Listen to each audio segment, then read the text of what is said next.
go deep and picked off. Intercepted by Ambry Thomas. We'll see a pickup come down the right side possibly. Montana looking, throwing in the end zone.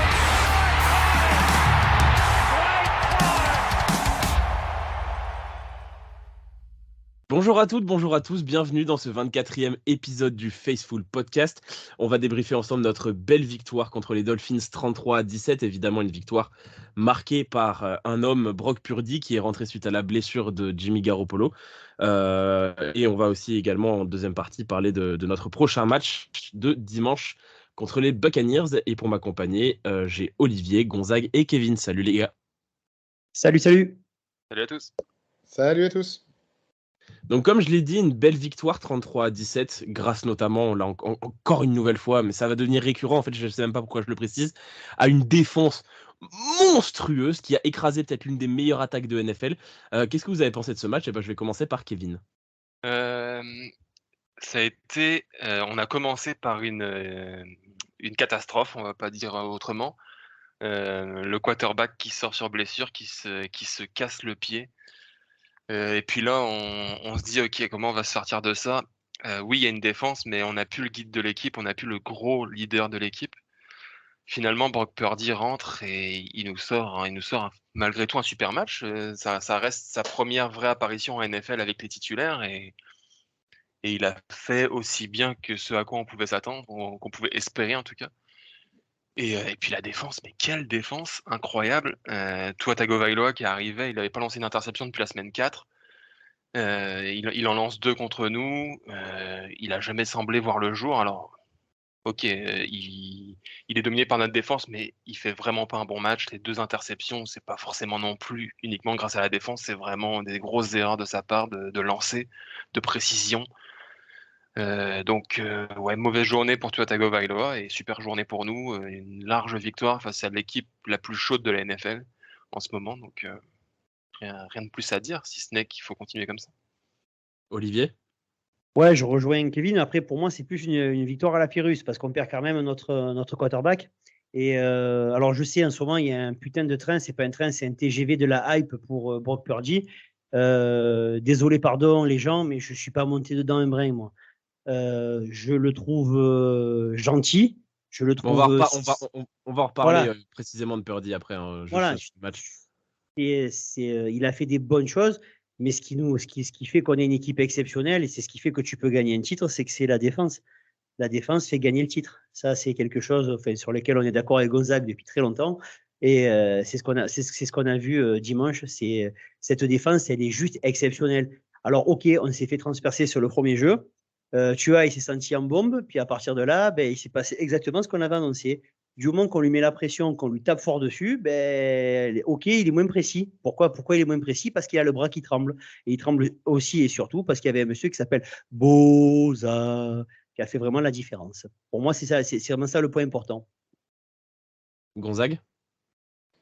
Je crois que vous avez déjà tout dit. En effet, Kevin parlait du début de match absolument catastrophique et Olivier est allé ajouter qu'au-delà du fait que nous connaissions la blessure de Jimmy, en effet, dès le premier jeu, on prend un touchdown sur en plus un ancien de chez nous.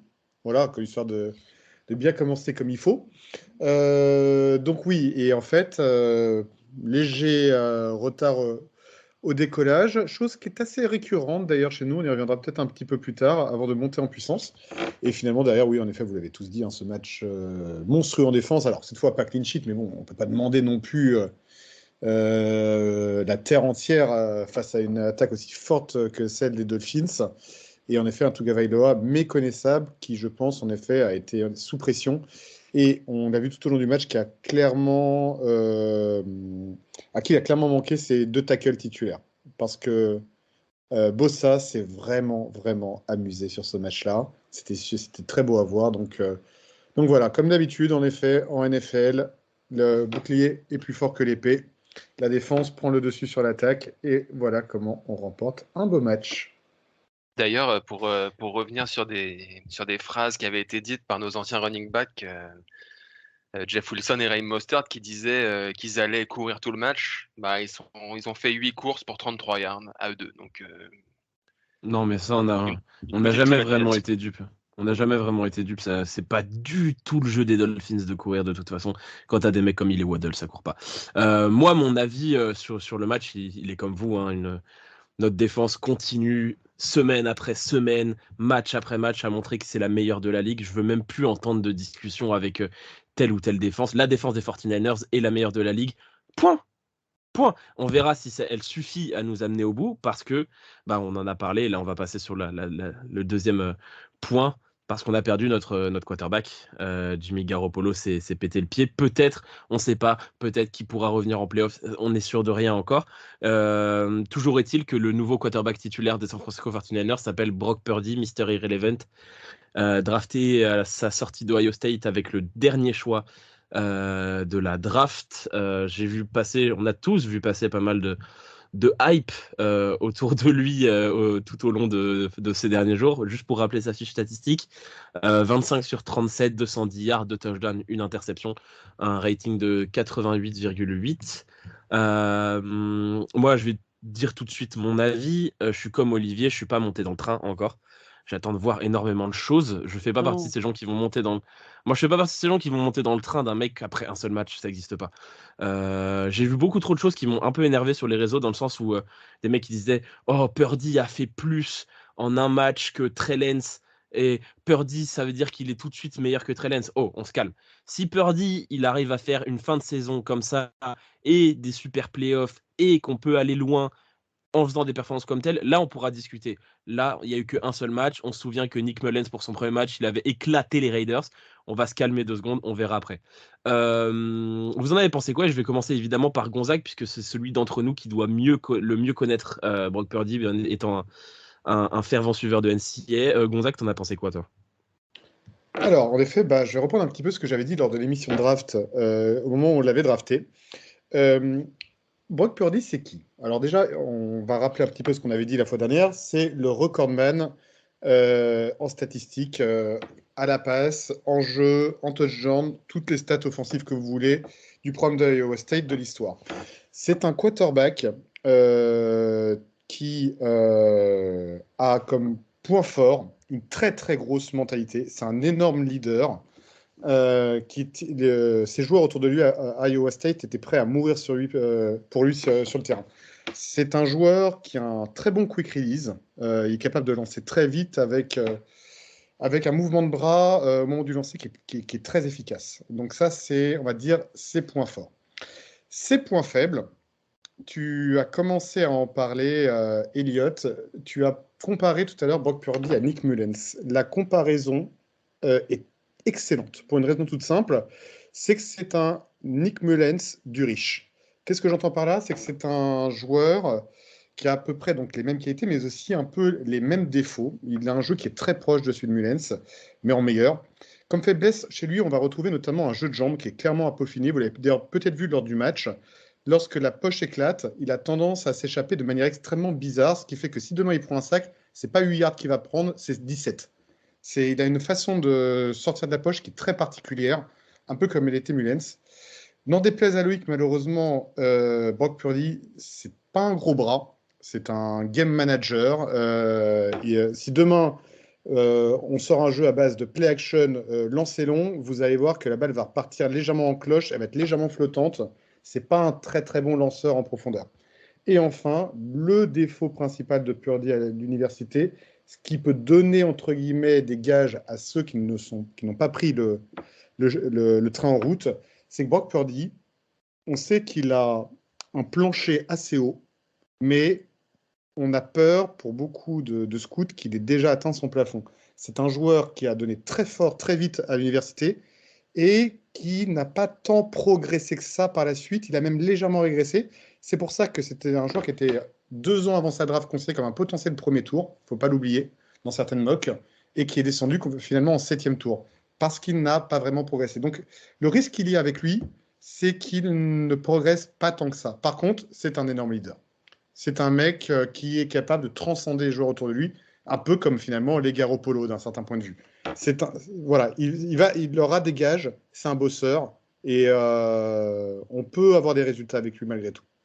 Est-ce que finalement, avec l'équipe qu'il y a en attaque actuellement à San Francisco, un quarterback qui assure un niveau moyen assez élevé n'est pas suffisant finalement pour assurer des victoires et être performant tout simplement.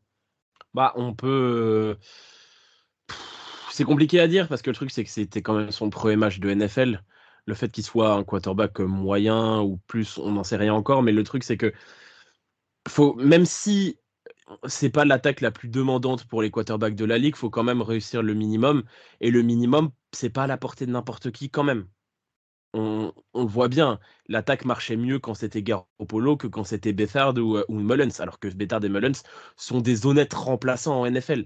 Mais c'est peut-être pas forcément suffisant. On va voir, l'avenir nous dira si ça suffit. Évidemment, on n'est pas une attaque comme celle des Chiefs où sans Mahomes, elle explose. On n'est pas une attaque comme celle des Bills où sans Allen, elle explose. On est moins dépendant de ça. Mais est-ce que Purdy va suffire? C'est pas sûr. Olivier, t'en as pensé quoi, toi, du match de Purdy?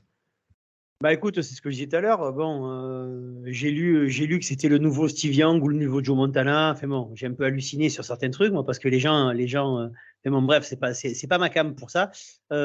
Moi, j'ai trouvé qu'il faisait des choses très bien. Mais par contre, il y a plusieurs actions où je me dis on a beaucoup de chance.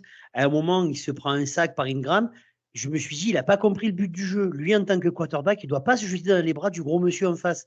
Et c'est ce qu'il a fait sur Ingram. Il se tourne, il se le prend plein badin. Je me dis, mais il est con ou il le fait exprès? Et je me suis rendu compte qu'il ne faisait pas exprès. Donc bon, j'ai trouvé ça un peu limite. Il y a deux, trois actions où il tient le ballon, tu te dis, avec un peu de malchance, il fait fumble. Et ça, il s'en sort avec, tu te dis, ouf, ça va. Et puis, je me rappelle le moment où on intercepte Tua. On a le ballon sur leur 26 ou leur 28 yards. Il a trois actions pour faire avancer. Et on se retrouve à tenter un coup de pied alors que, putain, on avait quand même de quoi faire. Alors, ok, c'est vrai, faut le prendre pour ce qu'il est. Moi, je suis désolé, pour moi, c'est un 7e tour de draft. Donc, et c'est un rookie de 7e tour de draft. Je ne vais pas lui en demander plus. C'est juste que voilà, j'avais l'impression qu'on avait trouvé le nouveau Mahomes où oh là là, il bouge, il a des bons appuis, il jette la balle vite. Ok, d'accord les gars, mais il jette la balle vite comme disait Gonzague. J'ai pas vu de passe de plus de 20 yards, quoi. Donc ça m'a pas non plus.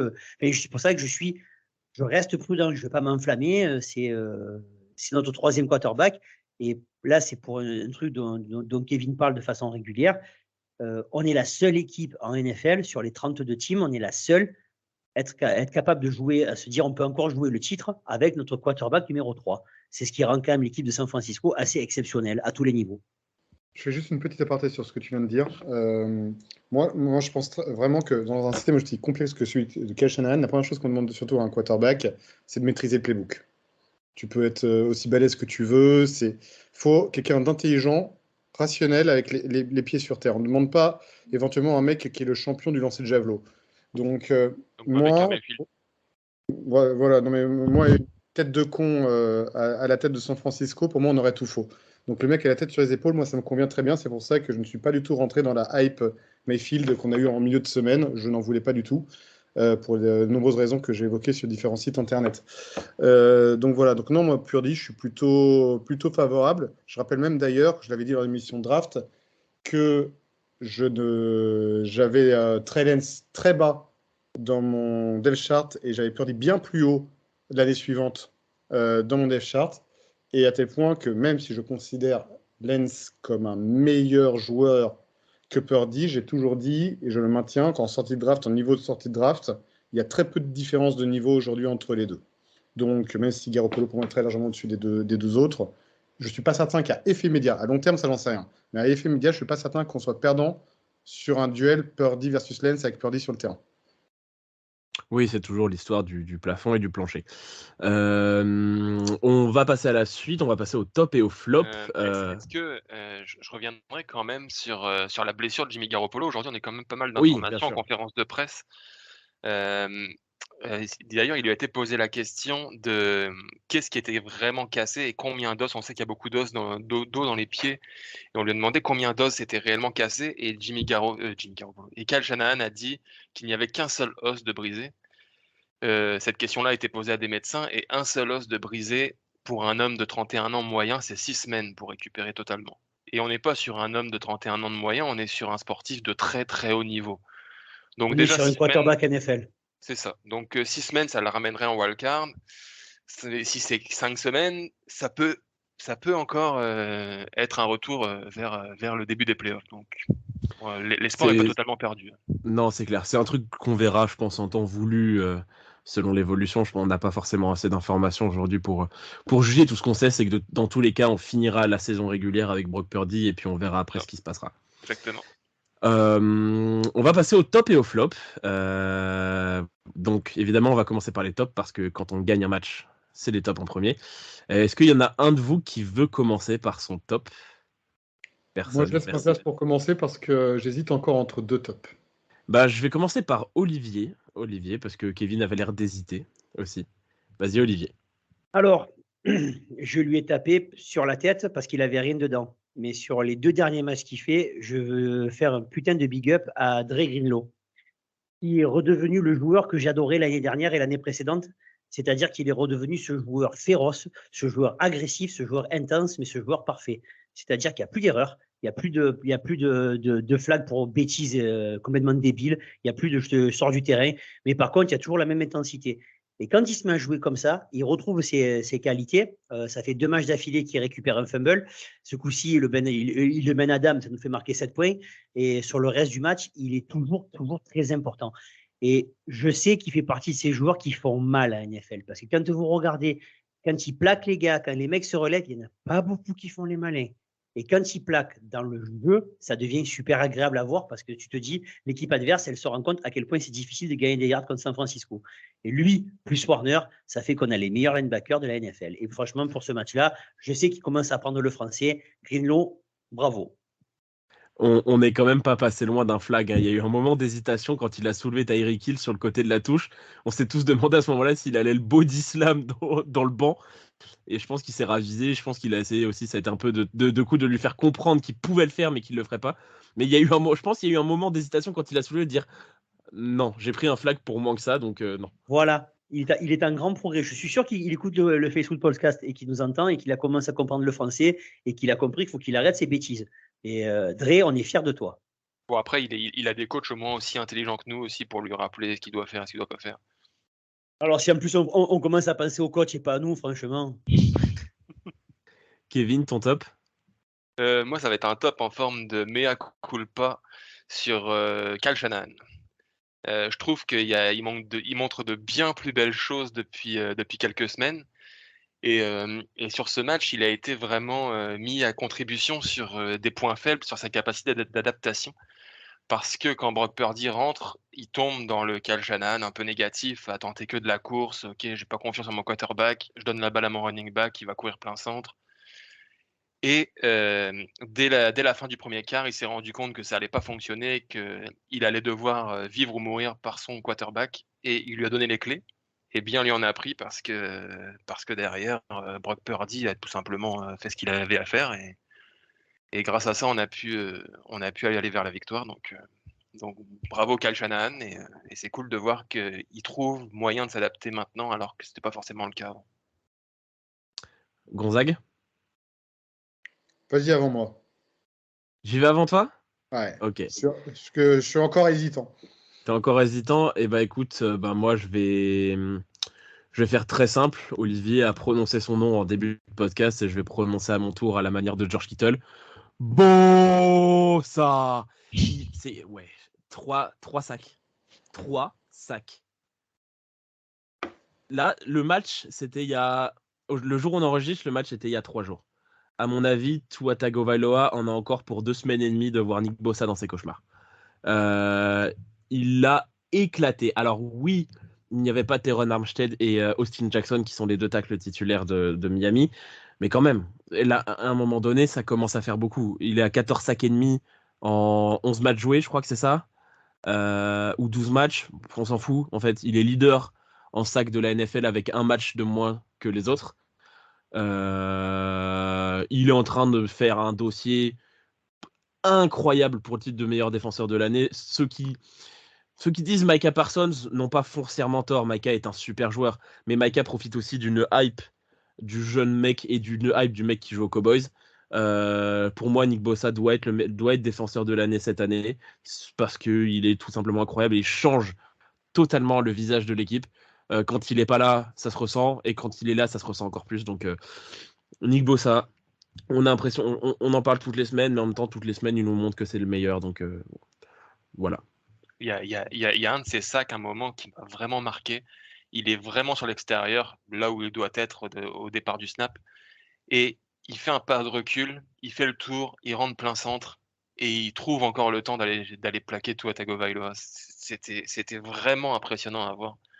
Et tu as parlé de stats, ouais, il est premier au sac, premier aux pressions, premier au contact avec quarterback, premier à la productivité du pass rush. Quoi dire, il est sur un rythme de 21 sacs sur la saison. Donc voilà, le record pourrait ne pas être bien loin en fin de saison, en plus de tout ce qu'il peut avoir, comme tu l'as dit. Donc, ouais, chapeau. Et avec un peu de chance, il sera deuxième équipe NFL comme l'année dernière. Hein. Tout va bien. En étant double teamé sur tous les snaps. C'est ça qui est le plus incroyable en plus avec lui. Après, pour le coup, il est exceptionnel.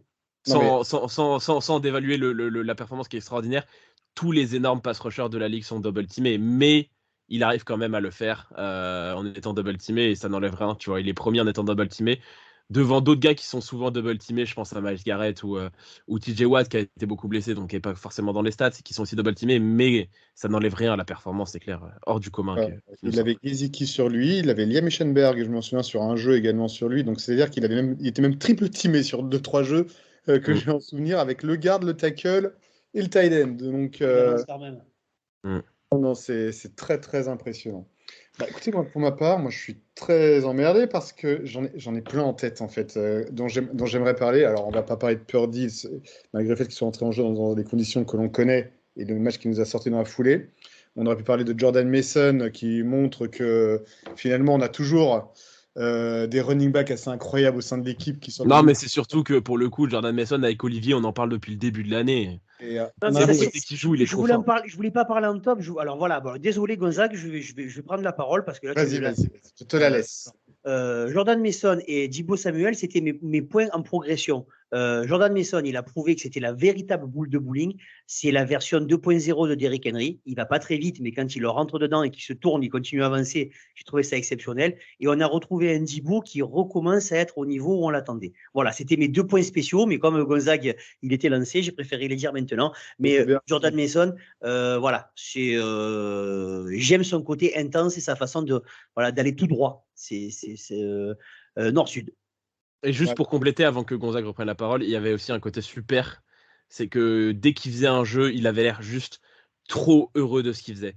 Je sais pas si vous vous souvenez, sa première course où il doit prendre 10 yards, il se relève, et c'est même pas genre du taunting où le mec va montrer les muscles pour dire c'est moi le plus fort, c'est qu'on a vraiment senti une espèce d'émotion de se dire putain, on me donne ma chance et j'y arrive, quoi. Donc il y avait un côté super cool où je pense que le mec a une espèce de fraîcheur, d'être heureux d'être là, et ça sert toujours dans une équipe, ce genre de gars. Et puis, Gonzague à toi, excuse-nous. Oui. Il a tellement rongé son frein toute la saison avec 18 ou 19 running backs qui se blessent devant lui et puis on lui donne toujours pas sa chance, que là, je peux comprendre l'émotion d'enfin être sur le terrain et produire. Non, voilà, donc oui, je voulais faire une petite aparté sur lui parce qu'on a vraiment l'impression, année après année, qu'on peut avoir plein de running backs qui se blessent. À l'arrivée, on s'en cogne parce que le suivant va faire le même taf. C'est ça qui est. Elijah Mitchell est blessé, on voit pas la différence, mais ce n'est là. C'est assez exceptionnel. Et donc finalement, je vais parler en fait d'un autre joueur, car sauf erreur de ma part, on n'a jamais parlé de lui dans les tops, alors qu'il nous fait encore une saison fabuleuse. J'aimerais qu'on fasse un petit point sur Trent Williams, qui nous a encore sorti un match au poste de left tackle complètement dingue. On n'a pas vu les pass rushers des Dolphins comme on les voit habituellement. Il a été fabuleux, il a protégé un jeune quarterback qui d'ailleurs on le voit sur beaucoup d'images au ralenti, il n'a pas arrêté de l'encourager, donc en plus d'être efficace, c'est un vrai partenaire qui a su vraiment prendre le lead et encourager son jeune quarterback à côté de lui. Donc sur le fond comme sur la forme, c'est le match parfait de Williams. On n'en parle jamais assez parce qu'on est tous habitués, pour nous ça nous paraît évident, comme Bossa de l'autre côté du terrain, qu'il est le numéro 1, donc ça doit coller de source, qui doit être incroyable à chaque match, mais on ne le dit jamais assez. Il nous a sorti encore une performance de très très très haut niveau, tant à la course qu'à la passe. On a vraiment la chance d'avoir un left tackle élite le deuxième poste le plus important de l'attaque, je le rappelle quand même, pour certains, qui est surtout les amateurs de big play qui pensent que le wide receiver est un poste indispensable. Non, c'est le poste de left tackle est primordial, et on l'a vu d'ailleurs sur ce match-là. On l'a vu sur ce match-là, sur le match 49ers versus Dolphins.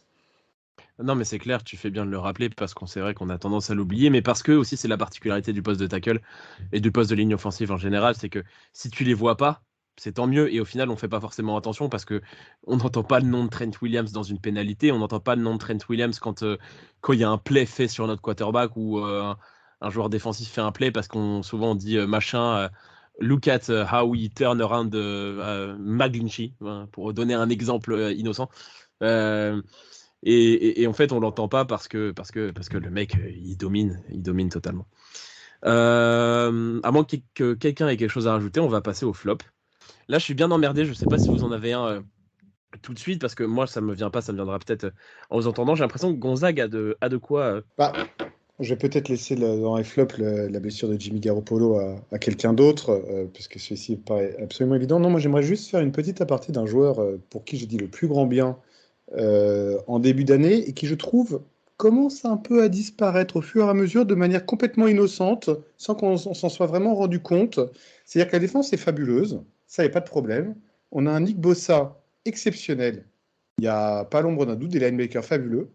Et de l'autre côté de la ligne, sur les troisièmes tentatives, je me demande où est passé le soldat Drake Jackson.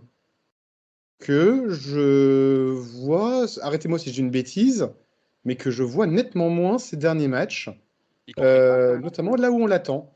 Et pour un joueur dont on attend quand même une certaine progression en tant que rookie, on n'attend pas grand-chose de lui évidemment la première année, mais il nous en a montré tellement en début d'année que je suis devenu un petit peu exigeant par rapport à lui, et je trouve qu'il s'est un peu volatilisé. Donc Drake Jackson, si tu nous entends, si tu parles le français, on aimerait te revoir un peu plus sur des actions décisives là où on t'attend. Il bloque une passe quand même. C'est un peu dur. Ouais, là, tu es dans le pinaillage.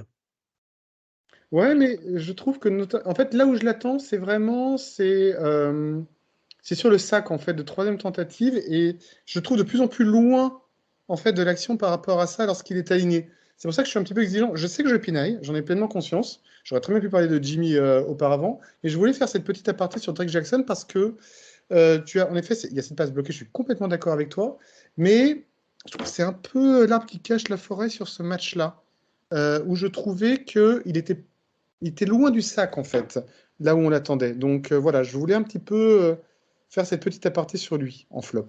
Après, on peut pas non plus avoir on peut pas saquer 14 ou 15 fois le quarterback par match. Je veux dire, c'est compliqué. Je veux dire, là, après, c'est les chiffres à la moi, mais ce que je veux dire, c'est que tu as Boza qui en fait 3, c'est compliqué d'en faire quasiment. Ça veut dire qu'un jeu sur 4, tu fais un sac, ça devient compliqué. Après, c'est vrai qu'après, il est rookie. Ok, on l'a drafté, c'est notre premier choix cette année. Ok, je suis d'accord avec toi. Mais pour moi, je ne mettrais pas en flop. Et franchement, sur le match en question, flopper sur ce match-là, ouais, c'est vraiment sur des actions. On va. J'ai du mal à trouver quelqu'un à flopper. Je suis d'accord avec Elliott. Il avait. Ou alors c'est même pour pinailler. Je vais dire Mooney Ward parce qu'il s'est fait brûler par Tyreek Hill. Mais bon, qui s'est pas brûlé par Tyreek Hill? Donc voilà.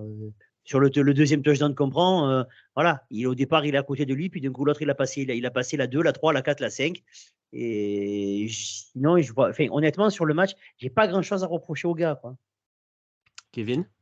Moi, j'ai un petit avertissement à la défense. Je trouve que ça fait de nombreuses semaines que les débuts de match sont un peu compliqués, que c'est difficile à rentrer dans le match. Alors, il y a pas de problème, on gagne les matchs, tout le monde est content et on oublie un peu ce détail. Mais là, c'était un peu le paroxysme. On prend un touchdown dès le premier jeu. Alors oui, comme je l'ai dit, on gagne à la fin, mais ça peut avoir des conséquences un peu plus graves de commencer des matchs aussi mal. On part tout de suite avec 7 points de retard. Donc attention à rentrer dans les matchs de manière un peu plus intense et intéressante. Mais après, par rapport, là, moi, je m'inscris en faux sur ce que tu dis, c'est que, ok, d'accord, on commence mal les matchs, mais la capacité d'adaptation que tu reprochais à Shanahan de ne pas avoir, c'est ce que Demeco Ryans a. Ça, regarde, on s'est fait brûler sur le premier jeu, ensuite on s'est fait brûler une seule fois dans tout le match, et le reste du temps, ça a été massacre au Levi Stadium. Donc partant de là, je préfère prendre un touchdown sur le premier jeu plutôt que sur le dernier. Ça te laisse le temps de revenir, quoi. Ça, c'est mon avis, hein. Ça peut aller très très vite, quoi. On prend 7 points, derrière on marque pas, on se reprend un autre drive, ça fait déjà 14-0, le premier quart est pas fini et ça devient très compliqué. Ouais, mais ça nous arrive rarement de prendre 14 points dans les dents sans rebondir, quoi. Ça risque d'arriver si on commence les matchs aussi mal.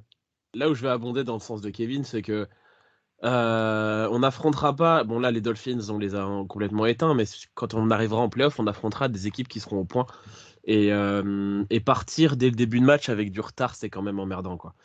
C'est une petite faute de concentration qui sera pas forcément handicapante sur l'ensemble du match, mais c'est quand même relou parce que sur des matchs serrés, au final, ça compte. Exactement. Je l'avais mis comme flop potentiel aussi. Le fait qu'en effet, qu'au playoff, ça ne va pas pardonner. Demain, on rejoue les Chiefs, par exemple, en playoff. Il faudra qu'on soit efficace tout de suite. Et je suis complètement d'accord avec Kevin, ce n'est pas la première fois. On a vu ce match notamment face aux Rams où il a fallu se coordonner. Alors oui, on a cette capacité d'adaptation, j'entends. Mais si on veut vraiment atteindre le niveau élite de la grande défense des Buccaneers, des Bears notamment, et je pense que c'est le petit point où en effet on peut progresser. On a parfois des débuts de match plus compliqués que le reste de la partie. Écoutez, moi du coup en flop j'ai pas forcément grand chose à rajouter, hein. Quand même l'ensemble du match a été très bon.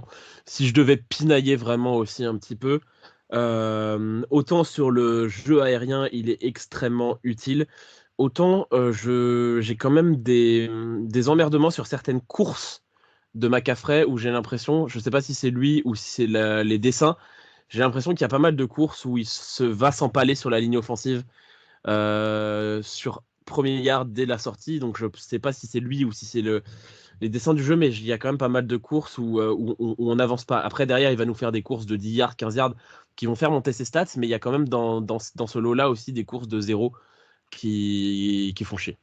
Ah ouais, non mais alors là, pardon, mais pour le coup, il faut absolument parler de la performance ahurissante de, comment il s'appelle déjà, de Wilkins chez les Dolphins durant ce match. Mais Christian Wilkins, de toute façon, est un joueur extraordinaire. Match absolument ahurissant au centre de la ligne des Dolphins. Non, mais le duo Wilkins-Ziller nous a fait vraiment très chier à l'intérieur.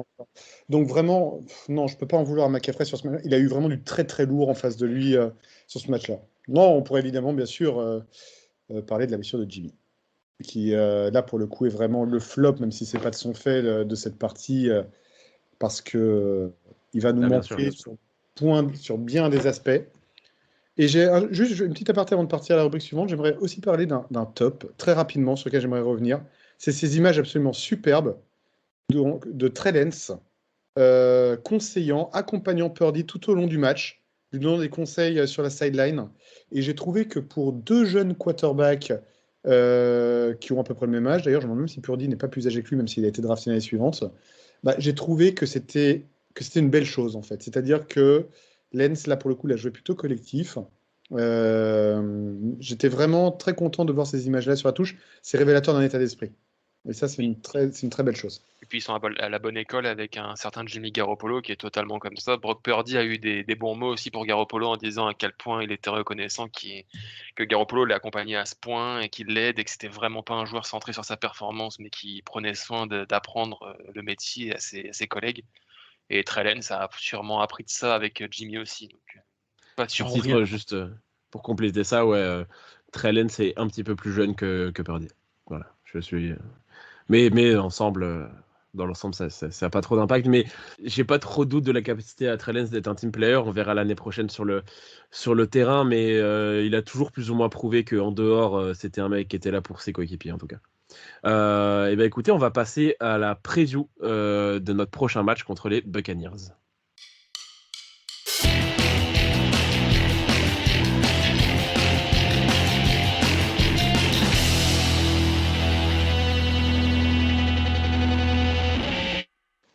Dimanche, on affronte à 22h25 les Buccaneers à domicile, encore une fois au Levi's Stadium, notre troisième match consécutif à domicile. Les Buccaneers qui sont en course également pour les playoffs, les Buccaneers qui sont dans un bilan à l'équilibre en 6-6. Et je crois que tu voulais nous parler de quelque chose, Olivier. En tout cas, je te laisse la main sur ce match. Donc, je vais être très très solennel envers Nick Bosa. Je te demande, pour le bien de ce sport, je te demande, pour le bien de la Ligue, je te demande, pour le drame des arbitres, que tu me sacs, que tu me concasses, que tu m'exploses l'autre taré de numéro 12 en face. Pour la beauté de ce sport, j'aimerais que tu aies la chance, l'honneur et le plaisir de le saquer 3 à 4 fois et qu'on ne compte pas ça comme des roughings de passeurs parce que M. Brady va encore essayer d'arbitrer comme il fait depuis bientôt 20 ans. Pour la beauté de ce sport, pour l'avenir de ce sport, il faut absolument, pas que nous les battions, mais que nous les concassions. Il faut qu'ils passent en négatif et il faut absolument les détruire sans aucune vergogne. Je te demande ça, Nick, c'est pour toi, c'est pour nous, c'est pour l'avenir. Merci. On aurait dit un discours pour des élections présidentielles au deuxième tour pour aller chercher des voix chez un candidat éliminé. C'est un délire. Est-ce que quelqu'un veut répondre là-dessus ou est-ce que quelqu'un veut juste parler du match? Bon, là, on va laisser le hater dans son coin avec son discours sur Tom Brady et puis on va parler de ce qui va réellement se passer. Les adultes vont prendre la parole désormais. Exactement. Ouais, dans le sens qu'il faut les concasser, je suis quand même assez d'accord. Les Buccaneers ne sont pas dans leur meilleure période, on ne peut pas dire le contraire. La saison a quand même été faite de hauts et de bas, et beaucoup plus de bas que de hauts, en tout cas plus que ce qu'on aurait pu s'attendre. Donc, faut en profiter. Nous, on est en ce moment l'équipe la plus chaude de la NFL. Je voyais passer une stat qui disait que depuis notre fameuse défaite contre les Chiefs, donc on a enchaîné 5 victoires consécutives. Dans cette période, on est la 4e attaque, la meilleure défense et la 5e special team. Ça en dit quand même long sur les performances de l'équipe dans sa globalité. Donc, ouais, pas spécialement de blessés en vue, un effectif assez complet, hormis évidemment Jimmy Garoppolo, on va pas y revenir. Donc, tous les atouts sont là pour enchaîner. Et une 6e victoire consécutive serait évidemment lourde de sens pour une qualification en play-off. Et pourquoi pas essayer d'aller grappiller encore une place supplémentaire dans la NFC. Ouais, globalement, je suis d'accord. Je pense que c'est le bon moment pour prendre ce genre d'équipe. En play-off, ça risque d'être chiant. Mais là, c'est... Oui, je vois ta tête, Olivier, mais c'est toujours chiant de jouer Tom Brady. Parce que c'est le genre de mec qui est capable de changer un match à lui tout seul. Là, c'est peut-être avec ses copains habillés en blanc et noir. Ah putain. Non, mais là, je dis c'est le bon moment dans le sens où on risque quand même d'avoir un match disputé parce que nous, il faut qu'on continue à gagner pour assurer notre place en playoff et notre place de premier. Et eux, ils doivent absolument gagner parce que leur qualif en playoff n'est pas du tout, mais pas du tout gagné. Donc, même s'ils sont premiers de leur division, en même temps, ils sont sûrement dans la division la plus nulle de NFL cette année. Donc voilà, donc il va falloir être sérieux. Évidemment, je pense que tous nos yeux seront tournés vers le petit Purdy parce que évidemment, on va attendre de voir ce qu'il va faire pour son deuxième match dans la ligue. Mais je pense que si on l'entoure bien, il va falloir un jeu de course efficace parce que quand tu as un jeune quarterback comme ça, il faut que le jeu de course performe. Et évidemment, la défense qu'elle continue sur ses standards. Un petit mot sur Brock Purdy. C'est quand même le premier Mr. Irrelevant de l'histoire, donc le premier dernier joueur de la draft à lancer un touchdown dans sa première saison NFL. Exactement. Non, ce qui est assez fabuleux dans ce sport, c'est que tu te dis que la NFL ne joue à rien, puisque dimanche vont s'affronter sur le terrain un quarterback qui est Mr. Irrelevant avec un quarterback 6e tour de draft Hall of Famer. Je trouve ça fabuleux quand ils pensent. Ça se joue vraiment à rien. Non, là où je pense que, alors sans parler nécessairement du facteur X tout de suite, où il y a quand même un gros delta aujourd'hui entre les Bucks et les 49ers, c'est qu'on parle de la meilleure défense de la ligue versus l'attaque la plus décevante de la ligue, très objectivement. Quand on a... les Rams existent quand même. Ouais, mais quand on a Mike Evans, Chris Godwin et Tom Brady à la manette, il n'est pas normal que cette équipe nous habitue à des matchs avec des 10 points ou a marqué son premier touchdown lors du 4e quart-temps. C'est pas normal, pas avec des joueurs comme ça. Moi, je serais le président des Buccaneers, ça ferait belle lurette que j'aurais viré le coordinateur offensif. C'est un peu ce qu'on est. C'est vraiment l'équipe la plus décevante, je trouve, de la ligue.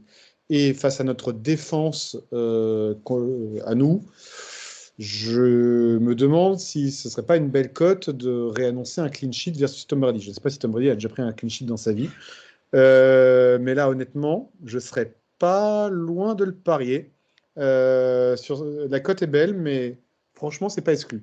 Tu parlais tout à l'heure du jeu de course, Elliott. Il ne faut pas oublier que, alors, je ne sais pas s'il est blessé ou s'il est en état de jouer. Il y a quand même Vita Vea chez les Buccaneers.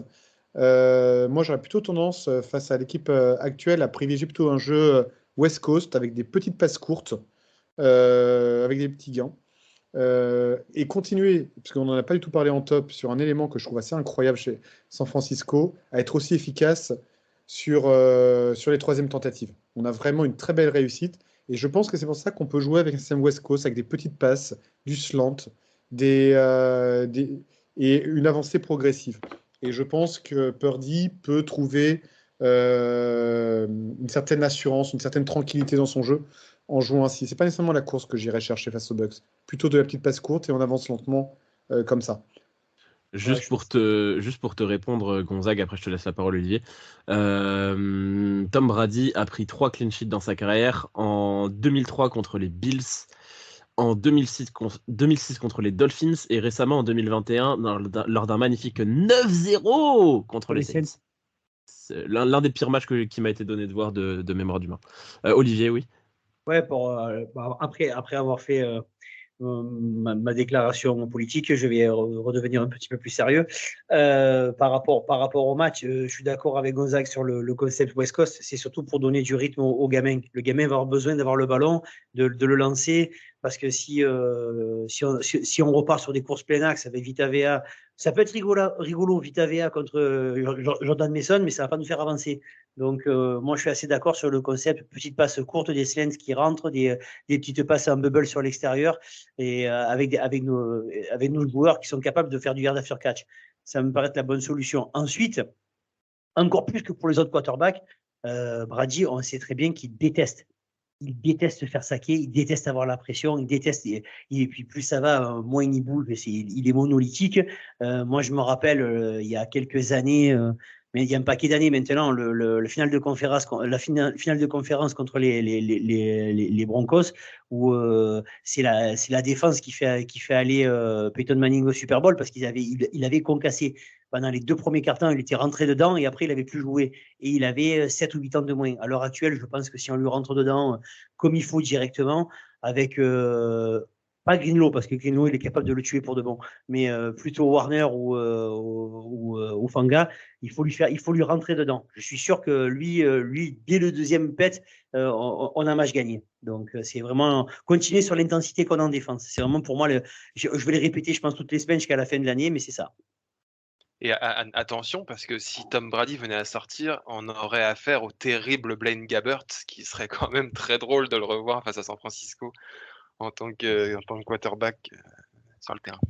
Non, j'espère que Brady va rester sur le terrain, parce que imagine, non, la vie de ma mère, je perds pas contre Blaine Gabbert, c'est mort. Non, c'est mort, j'accepte pas. C'est le QB de l'Amérique, il y a un peu de respect, je vous rappelle. Vous connaissez tous cette magnifique chanson sur Blaine Gabbert quand même. Eh ben, vous irez l'écouter sur Internet, c'est absolument mythique. Le quarterback de l'Amérique, quoi. Non, il y a aussi un élément qu'il faut quand même prendre en ligne de compte côté Buccaneers face à notre défense, c'est la blessure, sauf erreur de ma part, de Tristan Wirfs sur la ligne, ouais. qui risque de faire très très très très mal pour les Buccaneers face à notre pass rush.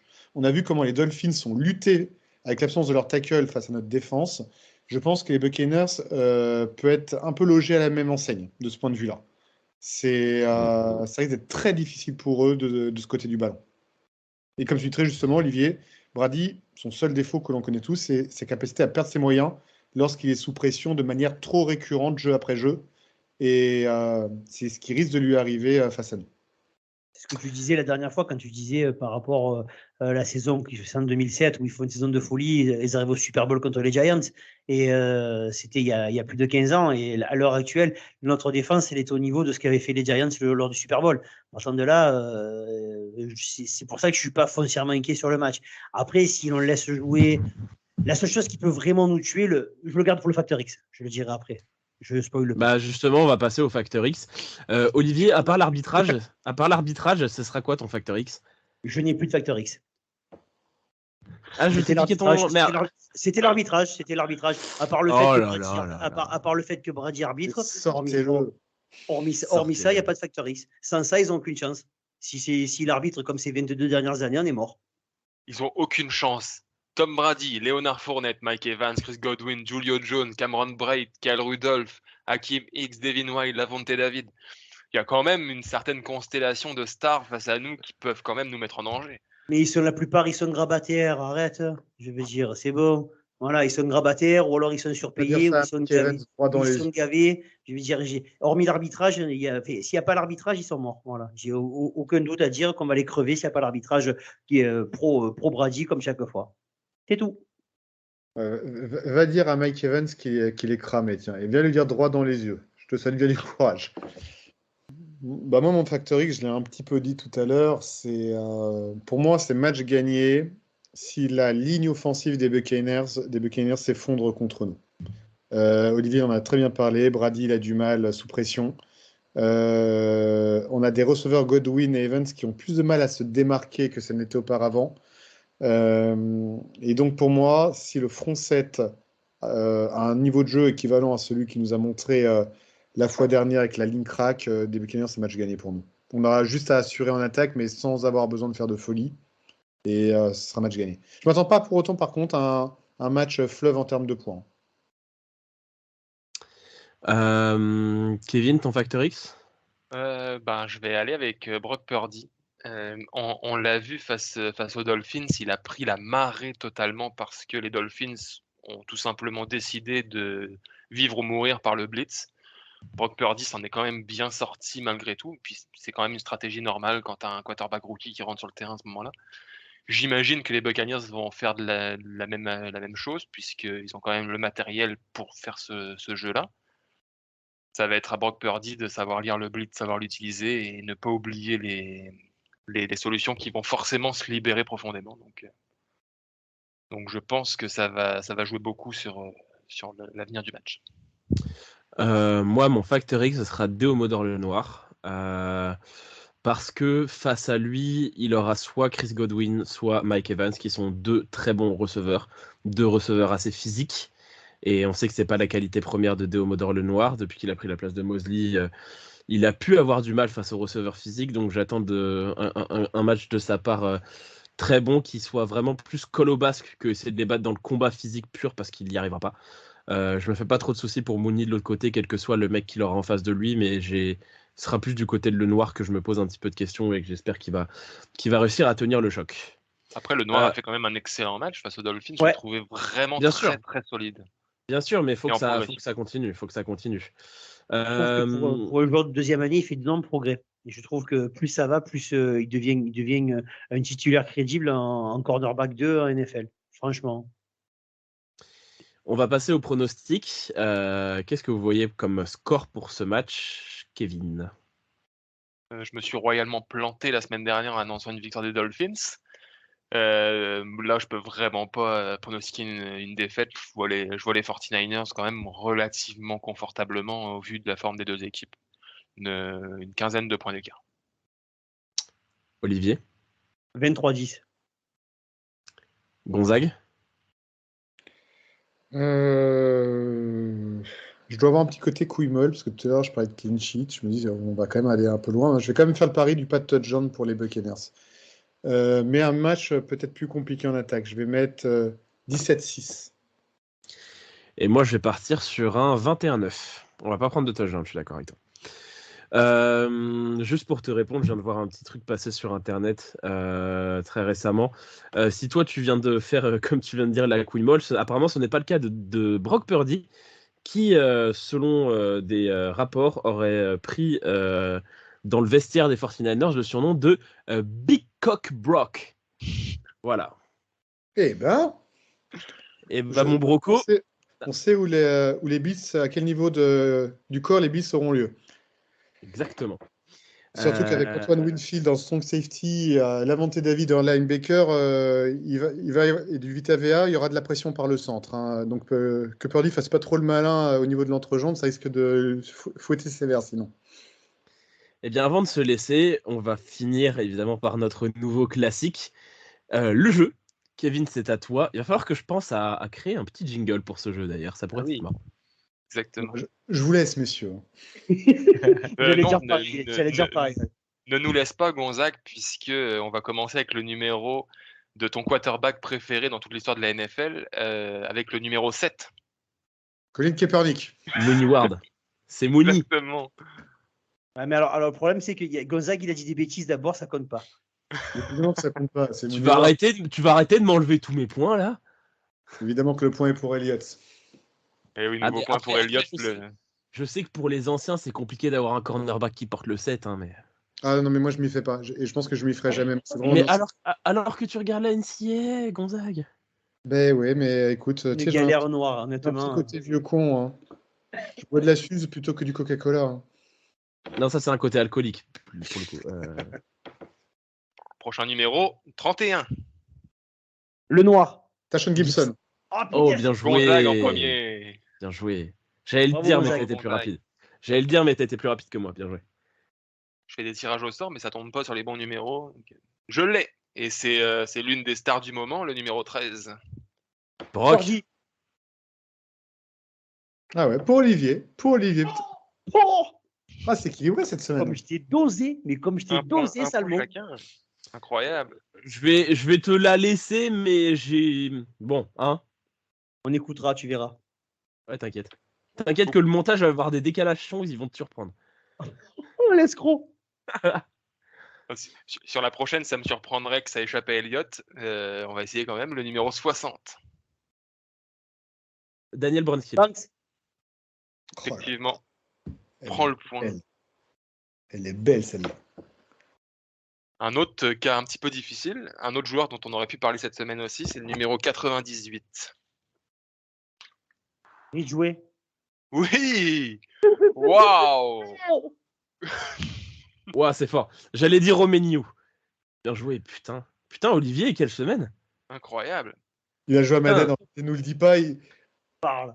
a cherché un Pas- vidéoclub qu'il a Putain, mais évidemment jamais trouvé. Putain, mais il a voulu nous piéger en mettant sur le groupe « j'ai toujours pas révisé » alors qu'il a passé 3 jours dessus. C'est ça. Il a cherché un J'ai pas vidéoclub, le- il ne l'a pas j'ai pas trouvé. le temps, C'est les pour ça gars. que j'ai utilisé Internet. À chaque trouver pause le au truc. boulot, il sort sa petite feuille de sa poche pour regarder les numéros. Pas le temps. Bon, il faut vous départager, Olivier et Elliott, avec, ça va être un jeu de rapidité cette fois, le numéro 71. Williams. C'est pour Elliott encore cette semaine. Yes. Toujours invaincu. Cher auditeur, vous verriez la tête de la défaite d'Olivier. La déception. Il Ah a oui, jamais non, été c'est- proche. Vous voyez cette tête de l'homme dans le magasin féminin de vêtements qui attend que sa femme ait terminé de choisir ses fringues. C'est exactement cette tête-là qui vient de nous faire. La défaite, la déception. En tout cas, c'est tout pour cette semaine. On vous dit à la semaine prochaine. On vous dit également rendez-vous dimanche à 22h25 pour notre match face aux Buccaneers. En attendant, je vous souhaite une bonne semaine et un bon week-end. Merci et puis go Niners. À la prochaine. Go Niners. Les Niners. Bye bye.